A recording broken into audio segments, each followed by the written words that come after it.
My office manager said, "I really don't know what happened." And that scared me.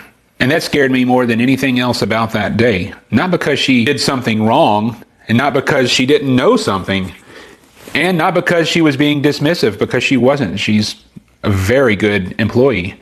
Because if the person whose job it is to know what's happening doesn't know, then the information doesn't exist anywhere, and that's nobody's fault but mine. It lived in someone's head, got forwarded in an email, and it disappeared. This is episode 10 of Sentinel Wayne, Build in Public, whatever you want to call it.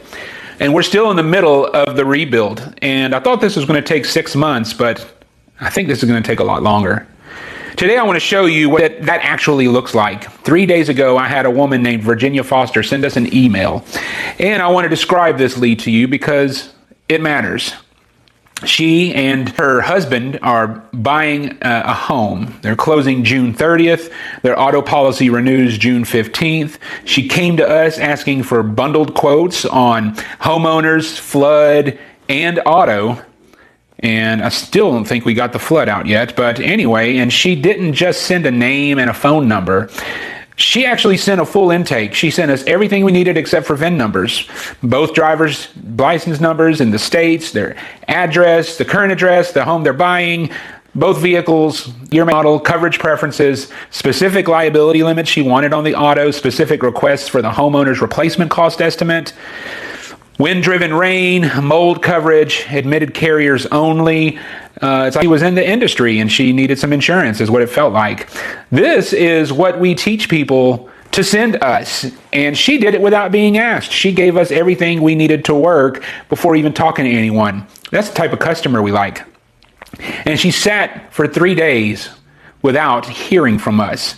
Here's what we were able to reconstruct, and it's frustrating, but the email came into our info inbox. It was a shared email that we have. Someone checked it and forwarded it to Stephanie, our client concierge. This is the last documented action. No entry in Easy Links, no follow-up logged anywhere, no notes, no indication that this lead was ever touched after the forward. Just a forwarded email and a red email in that inbox. I found it going through emails late last night, and I started asking questions this morning. And I kept hitting the same wall. Nobody knew.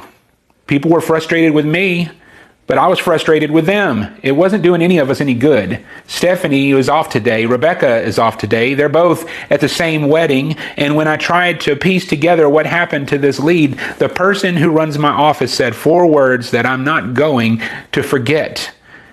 I really don't know. And that wasn't any type of judgment on her.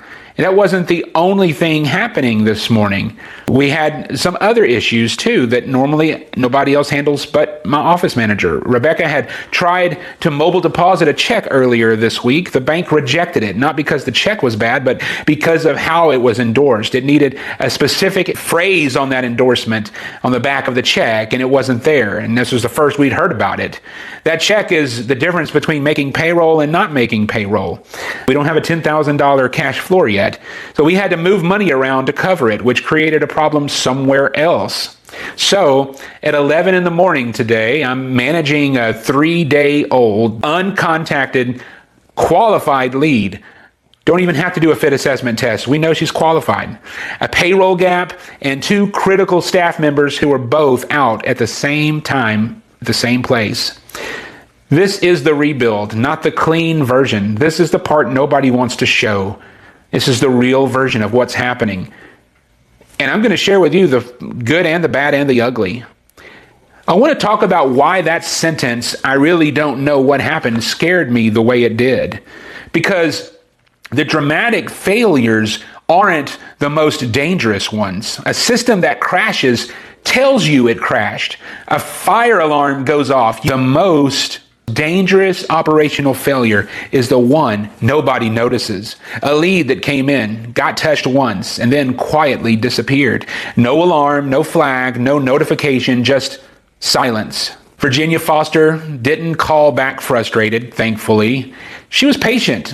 I talked with her, and if I hadn't had gone through that email at 11 o'clock last night, then we might never have known about this person. She might have just gone somewhere else, and we would have had no idea until we called her 2 weeks later. That's what it means when information lives in one person's head. When that person is unavailable for any reason, the information is unavailable too. That's not a people problem, that's a structure problem. It's something that we're working on up here, and this was just something that pointed out, hey, you're not there yet. The structure is still being built, and that's the honest answer. We're not done. We're not there. We haven't arrived. We may never arrive. So here's what I did, though. I called Virginia when she was very gracious about it. She hadn't given up on us. I told her we would have quotes for her on Monday, and I'm going to work on them this weekend. Now, I'm normally not the bottleneck in my agency, but I felt like this needed to be done, and I was the one who needed to do it. I don't normally work on Mondays in the office anyway, so Stephanie is going to close this one out. She won't need to redo anything. The work will be done. She just brings it home. That's the way it's supposed to happen anyway. But I want to be clear about what this is. This isn't me heroically saving the day. This is me stepping back into the workflow again, because the system didn't catch what it should have caught. That's fragility. That's something that you don't have to have that in your agency.